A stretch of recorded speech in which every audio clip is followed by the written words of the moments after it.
Hi everybody, hope you're all doing well during this coronavirus lockdown. I know it's a little bit boring being at home, but it gives you a chance to get everything done that you need to do. Okay, so today I'm going to make a video. It's a follow-up video to a video that I just put out a few days ago. It was called Thailand Monthly Retirement Living Budget. I've had a few controversial comments, so I wanted to actually address each one of these comments because some of the comments were made multiple times. So I thought if I make a video and bring up all those points, then it should answer all your questions. So the first comment I got from a guy was, your video is shit. Okay, fine. If it's shit, tell me why. What don't you agree with? But the problem is, if you just send me a comment saying your video is shit, all that happens is I'm going to delete it. Nobody will ever see that comment and you'll get banned from any other further comments left on the channel. So, you know, you can criticize anything I say, but be a little bit positive when you do that. Okay, so back to everybody else who did do exactly that. Okay, so the first thing that came up in this monthly budget, if you remember, I'd said you need a minimum of about 45,000 baht a month, and I'd priced everything out as best as I could, and they were kind of general figures. They were a minimum, and what had motivated me to make that video, as I said in that video, was, you know, people had made videos, you know, I survive in Thailand on $500 a month, which we all know is rubbish. But somebody did bring up a very, very good point. They said that most of those videos that they'd seen had been made by very young people, very young guys, and he's right. I mean, I haven't actually seen one that's made by, you know, middle-aged or an older guy. They're all sort of kids in their 20s. It's clickbait basically to try and get you to click on their videos. But let me address some of the things that you guys brought up that you didn't agree with, or you didn't you didn't really agree with what I was saying on that budget. So I'm going to address each one of those. So the most comments I got on the same thing were, people said to me, you didn't include the 800,000 baht that you need in the bank, and you didn't include the 65,000 income a month. What that is, look, I'm not going to make a video about visas, immigration. There's thousands of them on YouTube, but I didn't include that in my budget, and I've got several reasons why I didn't include it. Firstly, you don't need it. The easiest way to get a retirement visa, if you want to live in Thailand, the same as my friends do who are there now, just go through an agent. They'll put the money in the bank for you temporarily. They'll charge you a very, very small fee. It's very, very convenient. And all this talk about the 65,000 a month, the 800,000 in the bank, you just don't need it. You know, I mean, if you can't afford a couple of $100 to pay an agent to do this for you, then should you really be thinking about coming to Thailand and retiring if your budget is that tight? I actually checked with my friend. He's been living in Thailand for about 15 years now, and I asked him about the cost of visas. In my budget, I'd said you need about 40,000 a year. That's everything. Now, that was worst case scenario, you know, and that included all your running around, maybe agents' fees if you did it yourself, you know, taxis, and, you know, there's a lot of other costs that you don't always think about, and I did want to include everything, so I wanted to give you a worst case scenario. I did check with my friend. I mean, he does it through an agency, and I'll just read out what he wrote to me. I contacted him by WhatsApp this morning, and he got straight back to me. So let me read this to you, and it'll give you some kind of idea with the immigration, what I'm talking about now. So it says, if you do the visa yourself, then you need to have all the money in the bank, do the paperwork, etc. It's around 5,000 baht for the application. This is what he's telling me, okay? Agents normally charge 35,000 upwards. Also, other services cost around change tourist visa to non-immigrant, 11,000 baht. That's an agent. Apply retirement visa, 35,000 baht, includes bank letter application, running around, etc. 3, work permit. He's gone on about work permit, so you don't need to know about that. Renew a non-immigrant is around 11,000. It's always best to use an agent. This is what he's writing. It's always best to use an agent. You need loads of paperwork and have to go to multiple places. And the agents know the offices well, so they get a lot of help if something missing or a signature is missing. So when I used to live in Thailand, that's what I did actually. There was I forget the road it was on, but at that time I was living on Sukhumvit Soi 24, and not too far, they're always in travel agents, the you know, the proper ones. And what I used to do, I used to give him my passport. I paid a yearly fee, and you needed to get a stamp every 3 months. And what I did is I just took my passport into that travel agent, left it with them for a few days. They got the stamp. I went back and collected the passport. I never ever went to an immigration office. I never crossed the border. I just paid a fee and it was all done for me. So the other thing you got to remember, yeah, it can be cheaper if you do it yourself, but do you really want to queue up all day in immigration? They don't open until 8:30 in the morning, but if you get there at 8:30 in the morning, Bangkok I'm talking about, if you get to immigration at 8:30 in the morning, there's going to be a queue of at least 200 people, and I'm not exaggerating there. Although they don't open until 8:30 a.m, you can get there at 6 a.m, and there'll be people queuing for the tickets. So, you know, if you're on an extremely tight budget and money isn't a problem, but money is a problem, but time isn't your problem, then okay, go and queue up in immigration. But for most people I know, myself and some of my friends, what we would do is just pay an agent. Time's too valuable. I don't want to go to Thailand and spend days queuing up in immigration. And if I couldn't afford it, then I just wouldn't bother. I'd stay here. I'm seriously thinking about retiring in about 5 years' time. I want to, if I do, I'll live in Hua Hin. For me, that's got everything that I need. I can't actually go at the moment. I'm not sure because I've got commitments. I've got several properties that I rent out. I've got a young daughter who's in Birmingham University. I have to ferry her about sometimes. My eldest daughter's just left home. She's got her own business. So I'm 60 now. I'm thinking, you know, maybe in 5 years' time I might retire. And if I do, this is a process I'll take. I'll just pay an agent, and you know, I won't be queuing up in any immigration offices. Okay, so I wanted to clear that point up. Let's see what else I've got on my list here. Yeah, so the other thing on the visas, like I said, I don't want to go into it, all the nitty gritty, because you can go and look at other people's videos on visas. But I will put up a couple of links on this video. You've got the Thai visa forum, which sometimes the news on there is a bit sensationalized, and you've got a few numpties writing nonsense on there. But there is some good information about the visas. And also you can actually go on the Thai government website. That tells you everything you need to know. And although it's in Thai, nowadays with Google, you just translate and you can read it. That's current information. So back to this monthly budget. What other questions did we have here? Okay, so what I responded to on one of the comments.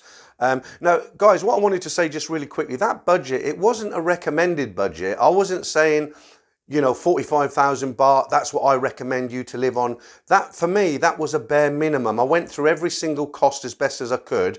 Now, obviously, those costs will vary. If you're living with your Thai girlfriend in Sisikat in Isan, 45,000, you're going to live like a king. But if you're living in central Bangkok, then you'll struggle. But you can do it. It is doable. As I said in that video, I've got a friend who lives on 25,000 a month. He lives outside of the centre of Bangkok. He lives very well in a little apartment, but his visa is paid for by his company. But he's doing okay. He's enjoying himself. Right, so one of the questions that I responded to, somebody said to me, because I'd said, well, I wouldn't retire in Thailand on less than 100,000 baht a month. That would be my minimum. Somebody wrote to me and said, why do you need that much? You know, why couldn't you get by on 70, 80,000 baht? Why 100,000 baht? Simply speaking, in a nutshell, if I'm in Thailand, I want to make sure I've got enough money to do everything I want to. I don't want to go to a foreign country. I don't want to go and retire in the sun and exist, not be able to afford to really live well. I'm not talking about going out and having a couple of singers on a Saturday night in a small beer bar, or, you know, just eating noodles on the street. If I retire to Thailand, I want to be able to do lots of different things, and that costs money. That's the reason I said I wouldn't go on less than 100,000 baht. I might get by on 50,000 some months. I might get by on 70,000. But if I've got the 100,000, I know I'm going to have a very good quality of life. So that was the reason I wrote that. Something else that came up that was in this video, what people didn't agree with my 45,000 baht budget. They said that doesn't include a massage once a week. It doesn't include any female company. Well, it didn't.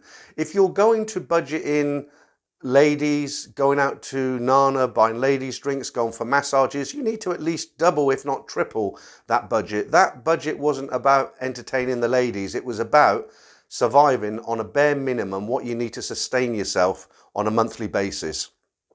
And again, just going back to that 800,000 baht that people ask me about, something else, that isn't a cost. It's not a monthly fee. Yes, if you do it yourself, you do have to put that 800,000 baht in a Thai bank. And yes, it is tied up for some considerable time, but they're not going to, it's not a charge. It's not a fee. That is your money. It's tied up, but it's sitting there.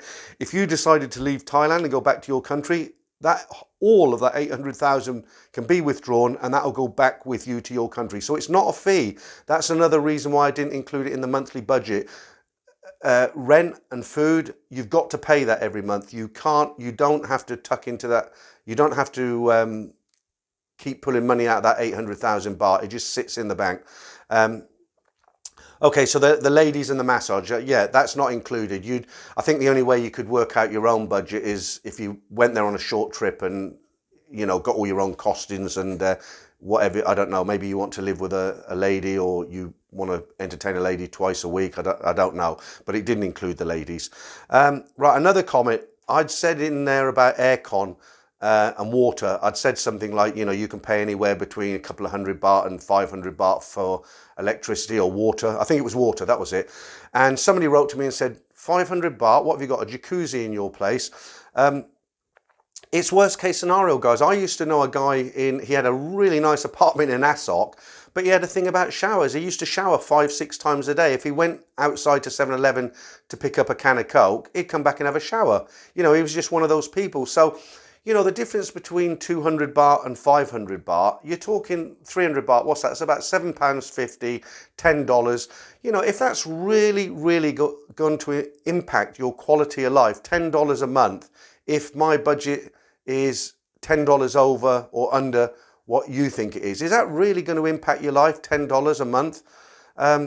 You know, the prices I gave you are worst case scenario. I didn't want to give you a budget of 20,000 a month, you know, and get lots of emails in the future saying your budget's ridiculous. I can't live on 20,000 a month. So again, I keep emphasizing this. It was worst case scenario. I had another message that said I'd underestimated the cost of health insurance. So again, that was a general, I'd said $100 a month, but that was just a general figure, just to sort of say to you, if you go in there, don't forget you will need some kind of medical cover. Now, obviously, there's lots of different levels of cover. If you're fairly fit, you know, you've been athletic all your life, you're into running, you've got no medical history, you're really fit, then you don't need a very high level of medical insurance. On the other hand, if you're on medication, you've had various problems in the past, heart problems or whatever, I don't know, and you're likely to get ill, or not likely, but you know, you're not as fit as you once were, then obviously you'll want the top cover, which will cost more. But the reason I said $100, that was for me, that was a minimum that you would need. Okay, so I'll just read out this next comment. This is what somebody wrote to me. They said, I disagree with a number of your costings, but appreciate the thought and research you've put into it. I'm kind of a cheap Charlie. I'm in the cheap Charlie category, but hey, my total budget lines up with yours. So yeah, I mean, it's all down to how you're going to live. If you're going to go and rent an apartment in central Bangkok, you're going to go out to Nana and Soy Cowboy 5 times a week, and you're going to bar fine women 4 or 5 times a week and buy all the ladies drink, you're going to need a huge budget. Of course you are. But if you live in one room, even in Bangkok, you live quite frugal, you watch what you spend, you're not stingy, but you follow the budget that I gave you. Okay, my budget might be slightly out. I said 50 baht a meal if you sit on a food cart. Maybe it's 60 baht, maybe it's 80 baht, I don't know, but it's a general idea of what you need, not $500 obviously. So, you know, again, this guy said he's a bit of a cheap Charlie, so he's probably surviving on 30,000 baht a month, and if he is, good luck to him. But I couldn't survive on 30,000 baht a month, because if I go to Thailand, I want to entertain myself properly. I want to enjoy life. And as I keep saying, it's all different levels, isn't it? Where you live will dictate how much you're going to spend, certainly how much rent you're going to spend. I've got a friend who lives in Hua Hin. He pays 5,000 baht a month, and he's got a small 1-bedroom apartment, but it's very, very nice. You won't get that in Bangkok for 5,000. What else?